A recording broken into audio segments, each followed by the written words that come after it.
Una de las líneas de actuación en nuestro trabajo aquí en las salas del Palacio del Torreón de Lozoya trata de hacer una revisión muy necesaria sobre el arte español en el pasado siglo, sobre todo en su primera mitad. En esa revisión es realmente gratificante encontrarte con la vinculación de grandes maestros del arte español contemporáneo, precisamente con nuestra tierra, con la ciudad y con la provincia de Segovia.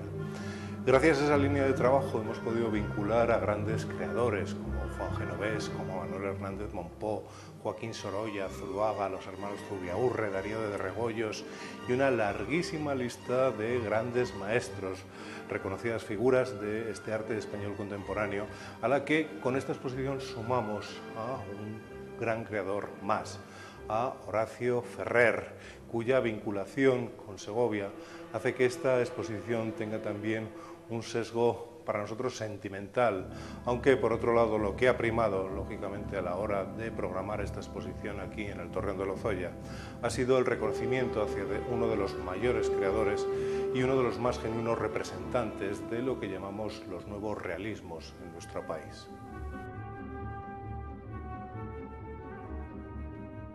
Los dos primeros argumentos que podemos esgrimir acerca de la exposición Horacio Ferrer y los nuevos realismos tienen que ver con su indudable calidad artística y con la necesidad de reescribir esa convulsa historia del arte español del pasado siglo desde los parámetros de la objetividad y de la revisión científica.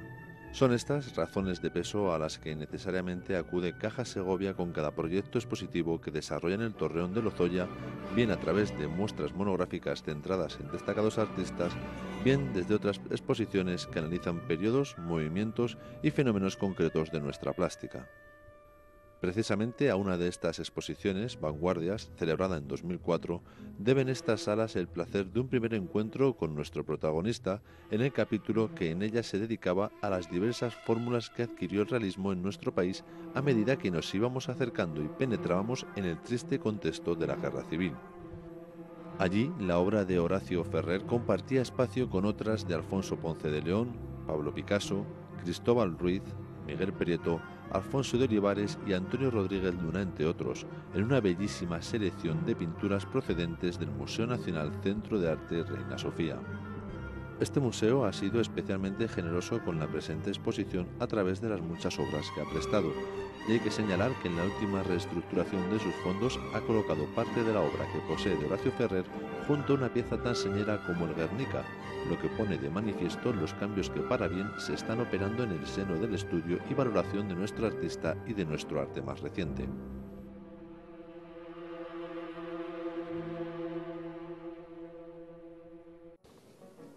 Horacio Ferrer nació en Córdoba en 1894. Hay que decir que en su trayectoria la obra de Horacio Ferrer ejemplifica de forma bastante aproximada las distintas direcciones que tomó el arte español en la primera mitad de siglo.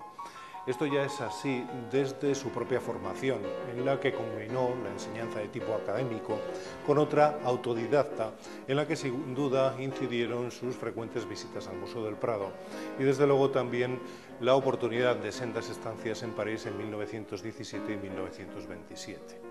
A finales, precisamente, de la década de los 20 y a comienzos de la década siguiente, es cuando su estilo va madurando en una dirección de un naturalismo y de un realismo cada vez más riguroso, para desembocar finalmente en el fenómeno de los llamados nuevos realismos. Esos realismos, esas formas de entender la realidad que se escalonaron y que se dieron por toda Europa en el periodo de entreguerras y en la cual la figuración permanecía, pero eso sí, lejos de la normativa de la figuración tradicional.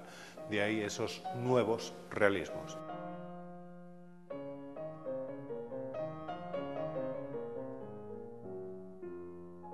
En los libros que formaban su biblioteca podemos reconocer las inquietudes de uno de esos figurativos modernos, bien al tanto de lo que entonces estaba ocurriendo en la plástica europea, asiduo lector de revistas italianas, alemanas y francesas, así como de monografías sobre pintores foráneos como Sironi, Funi, De Pisis, Orozco o nacionales como Picasso, Sunier o Romero de Torres. No falta en su biblioteca el emblemático libro del crítico alemán Franz Roh, Postexpresionismo, realismo mágico, cuya influencia fue notabilísima entre los artistas españoles de este momento.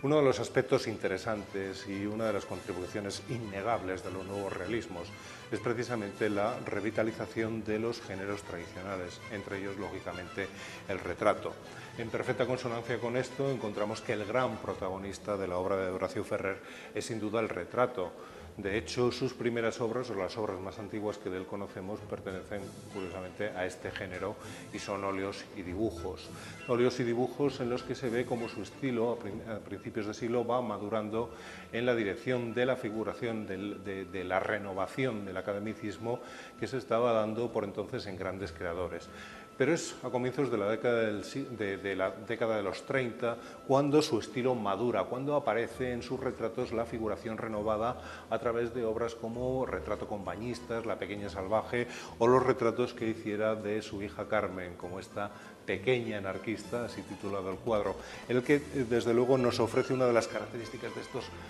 nuevos realismos, uno de sus aspectos, en el dibujo desde luego absolutamente perfilado y en un enfoque un tanto difuminado como fondo, que responde también a ese intentar emular de alguna manera la cámara fotográfica o a esa relación que entonces de forma muy mágica y muy cercana se establece entre fotografía y pintura, de manera que podemos encontrar en la obra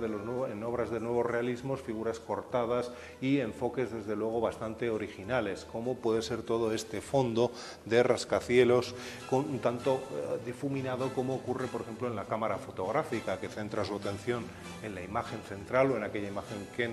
más nos interesa, mientras que el resto aparece un tanto desvanecido.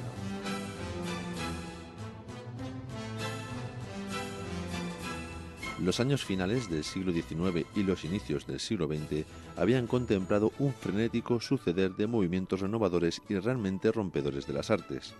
Impresionismo, posimpresionismo, neoimpresionismo, modernismo, fauvismo, expresionismo, cubismo, futurismo y otras experiencias que se vieron en buena parte bruscamente cortadas con la Primera Guerra Mundial. El llamamiento a filas de muchos artistas, la desaparición en el conflicto bélico de algunos de ellos, la imposibilidad de intercambiar experiencias y sobre todo el enfrentamiento de estos artistas con la dura realidad son argumentos que se esgrimen para explicar una vuelta al realismo de muchos artistas una vez acabada la guerra.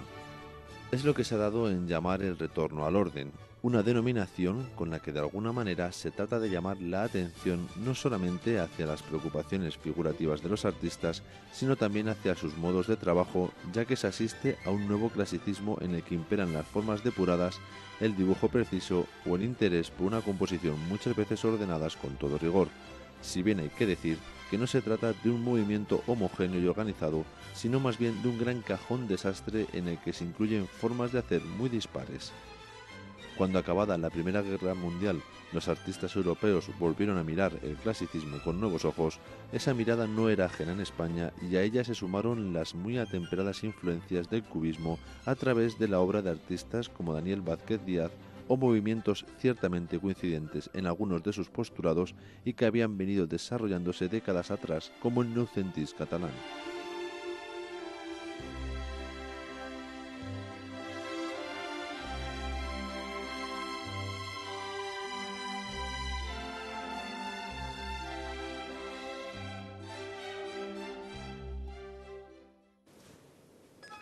El desnudo fue otro de los géneros cultivados por los pintores de los nuevos realismos.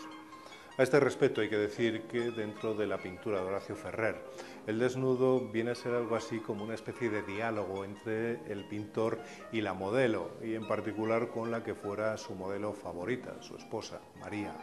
Ahí ya la vemos por primera vez en esta obra de 1935, Desnudo en un interior, de la que el comisario de la exposición, Javier Pérez de Segura, ha dicho que es un desnudo sorprendente por su cercanía, por su corporeidad, por su carnalidad y también por su cotidianidad, puesto que es un desnudo quizá en un ambiente un tanto insólito, que es el interior de una cocina donde vemos el fogón, la mesa, el balde.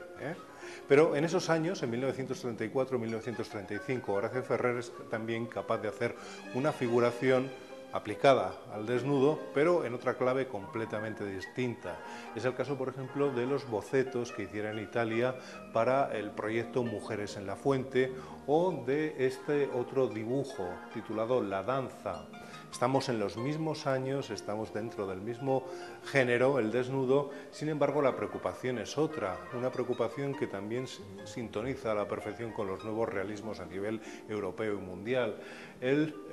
La recuperación del dibujo, la recuperación del trabajo bien hecho, la recuperación del modelado y la preocupación por los gestos y por las formas. En definitiva, una recuperación de la tradición, pero en una clave moderna.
El bodegón es otro elemento de interés en la producción de Horacio Ferrer. Sus primeros bodegones datan de los años 20, pero va a ser la década siguiente, la de los 30, cuando Horacio Ferrer empieza a analizar con esa frialdad objetiva de los nuevos realismos la relación, por ejemplo, entre figuras, algo que se ve perfectamente bien en esta obra, en El caldero de cobre, trabajada con ritmos curvos. Observen, por ejemplo, cómo esa gran curvatura del caldero de alguna manera tiene su eco en cada una de las piezas que caen de él, en esas frutas, en esas hortalizas, y cómo analiza esos ritmos curvos para crear un elemento, una composición realmente dinámica dentro, eso sí, del estatismo que lógicamente está dentro del género del bodegón. Hay también obras importantes de este momento, como pueda ser el bodegón de los besugos y el limón, o sobre todo el bodegón de la lata de sardinas, que podría ser una obra italiana, podría ser una obra alemana, está en perfecta consonancia con los nuevos realismos que se hacían más allá de nuestras fronteras, en ese dibujo frío y preciso, en ese análisis objetivo de la realidad, y también, desde luego, en la preocupación por las texturas, por esa agilidad en la pincelada, siendo un género con una larguísima tradición, pero hecho en clave moderna. Por otro lado, fíjense en otro de los elementos que integran, otro de los recursos que se involucran dentro de los nuevos realismos, y que es la vista en picado, la vista desde arriba. Estamos viendo los objetos tal y como querían estos pintores que los vieran, es decir, en su mayor totalidad, dándonos una idea de lo más global. El cubismo lo había hecho desmenuzando las piezas, desmenuzando la realidad en pequeños volúmenes, en pequeñas facetas. Los nuevos realismos van a tratar de darnos esa realidad de un modo objetivo, de un modo nuevo, como si estuvieran viendo la realidad por primera vez. De ahí que uno de los recursos tenga que ver precisamente con la cámara fotográfica y que es esta vista en picado, como si estuviéramos viendo los objetos desde arriba, situados en una mesa. El bodegón, considerado por la pintura académica como un género menor, se convirtió en uno de los vehículos privilegiados para la experimentación vanguardista a partir de Cézanne, continuado posteriormente por el fauvismo y el cubismo. Este resurgir del bodegón se acentuaría todavía más en la década de los años 20, dado el renovado interés por el objeto que aportaron los nuevos realismos. En este tipo de obras se evidenció una clara predilección por las frutas y los objetos de rotunda volumetría recortados nítidamente sobre un fondo neutro, y se recurrió con frecuencia también a encuadres de carácter fotográfico, caso del plano en picado desde arriba, utilizando la luz para resaltar la corporeidad de los distintos objetos. Precisamente un tema interesante en la pintura de esta época es el de la relación entre la pintura y la fotografía. Es famosa la frase de un pintor de batallas llamado Delaroche afirmando que a partir de hoy la pintura ha muerto. Sin embargo, la invención de la fotografía, lejos de hacer morir a la pintura, abrió nuevos caminos para la investigación y la experimentación, tanto para la pintura como para la fotografía, aunque sí condujo a una lenta agonía de la pintura entendida solo como un espejo del mundo externo. Esto puede parecer contradictorio en una exposición como esta, donde se representan géneros como el retrato, el bodegón o el paisaje. Sin embargo, los realismos, surgidos después de la Primera Guerra Mundial, no pretendieron simplemente ser un medio de representación para reflejar la realidad, sino que quisieron hacerlo de manera objetiva, buscando extraer y transmitir lo esencial, la realidad que se esconde tras la apariencia. Una imagen que se interpreta en clave mágica y mística, como buscando una realidad oculta, inquieta y encantada. El mismo Franz Roh, autor del influyente libro Post-expresionismo realismo mágico, era fotógrafo y defendía la identidad de ambas técnicas artísticas, viendo además en ellas una evolución paralela como reflejo del cambio paulatino del mundo.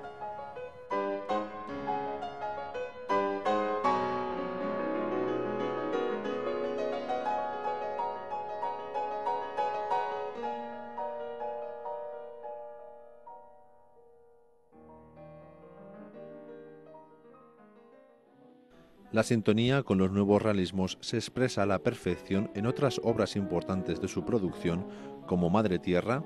María con vestido azul, Niños tocando música o Madrid 1937, Aviones negros,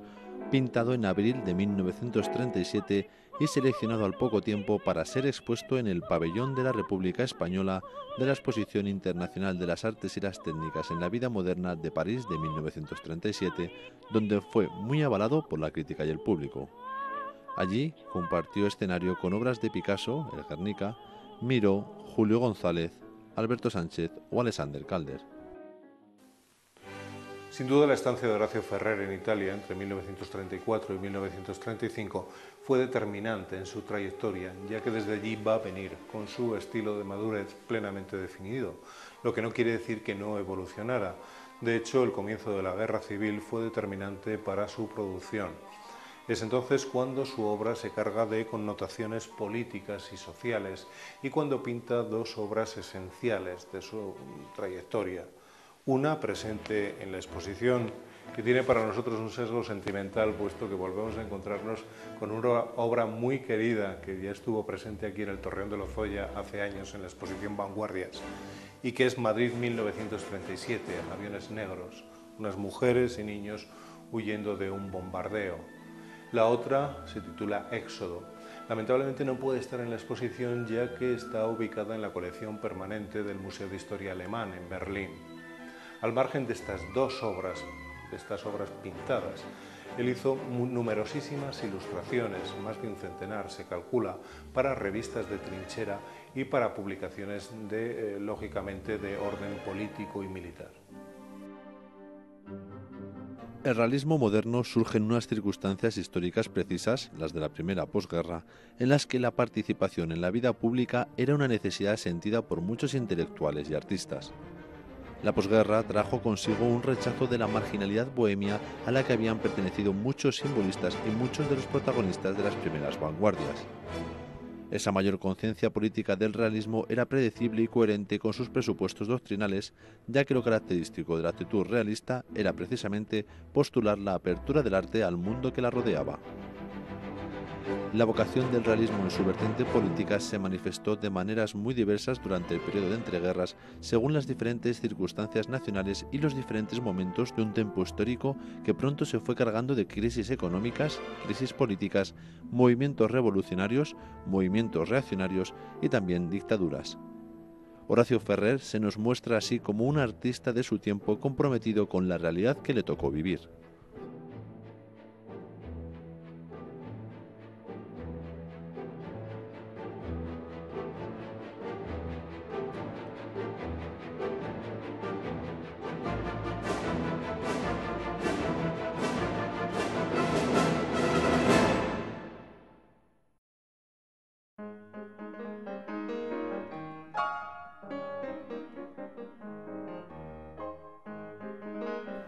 El siglo XIX había reinventado la pintura de paisaje y le había dado tal importancia que el paisajismo ocupó entonces un puesto privilegiado en el mundo artístico. Pero fue sobre todo en las últimas décadas cuando el impresionismo convirtió la pintura de paisaje en el género paradigmático de la pintura. Los problemas fundamentales de la pintura eran precisamente los que se planteaban en la pintura de paisaje.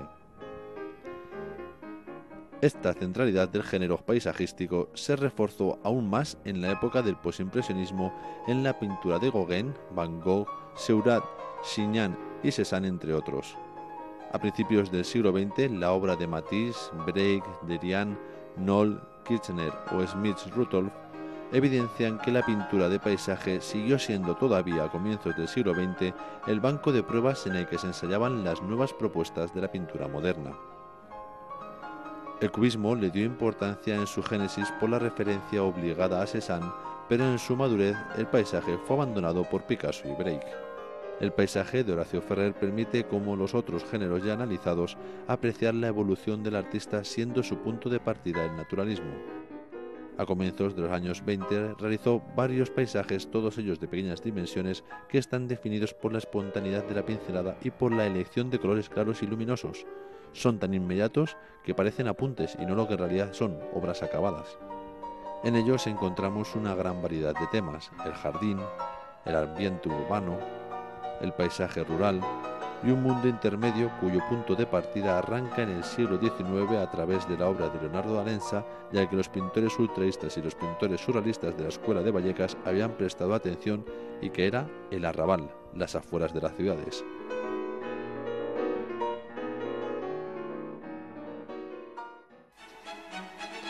Es absolutamente frecuente cuando leemos las biografías de artistas contemporáneos de Horacio Ferrer encontrarnos con un punto y aparte cuando se llega a la triste fecha de 1936. Ya no vuelve a ser lo mismo para nadie, sea el artista del lado que sea, y las exposiciones más recientes que hemos celebrado en el Torreón de Lozoya así lo demuestran. Carlos Sainz de Tejada, que abrazó la causa de los sublevados, o Federico Beltrán Masés, simpatizante de ella, sufrieron sin embargo la ignorancia o incluso el desapego de un régimen que estaba poco interesado en el desarrollo de las artes. Otros, como Eugenio Granell, tuvieron que tomar el camino del exilio y realizar su labor muy lejos de nosotros, para volver finalmente a España, ya andada la democracia, pocos años antes de morir. Pero sin embargo a nosotros se nos antoja todavía más dura la vía que ejemplifican pintores como fueron Mariano de Cossío, al que dedicamos una exposición hace muy poco tiempo, o el propio Horacio Ferrer, la que se ha llamado la vía del exilio interior, de aquellos artistas que decidieron quedarse en España a pesar de la falta de interés del régimen del general Franco y siendo en muchos casos silenciados, arrinconados, despreciados o en el mejor de los casos ignorados. Todavía ese rechazo o ese silenciamiento de estos grandes artistas ha hecho que muchos de ellos sean todavía hoy unos grandes ignorados, unos grandes olvidados. Es el caso de Horacio Ferrer, al que desde aquí consideramos uno de nuestros grandes representantes de esos nuevos realismos y por tanto una figura destacada de nuestra plástica más reciente. Esa ha sido nuestra apuesta con esta exposición, que sin duda es la exposición antológica más importante que hasta ahora se le ha dedicado, y con ella va nuestro tributo de admiración.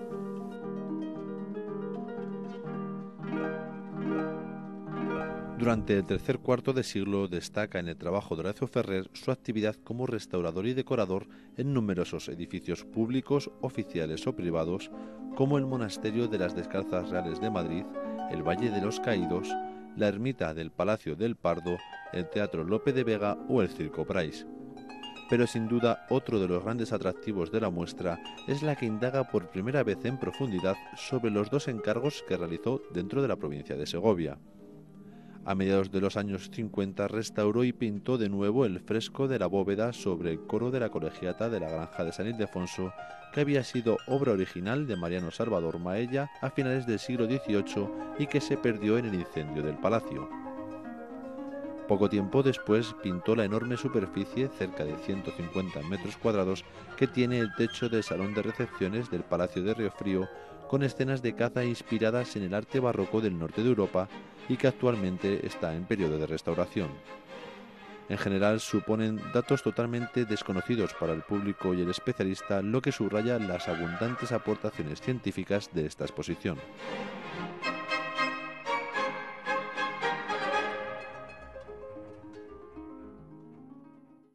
En junio de 1978, el pintor escribió una carta a don Felipe Garín, entonces subdirector general de museos, para manifestar su intención de ofrecer al Estado español algunas de sus mejores obras anteriores a la guerra.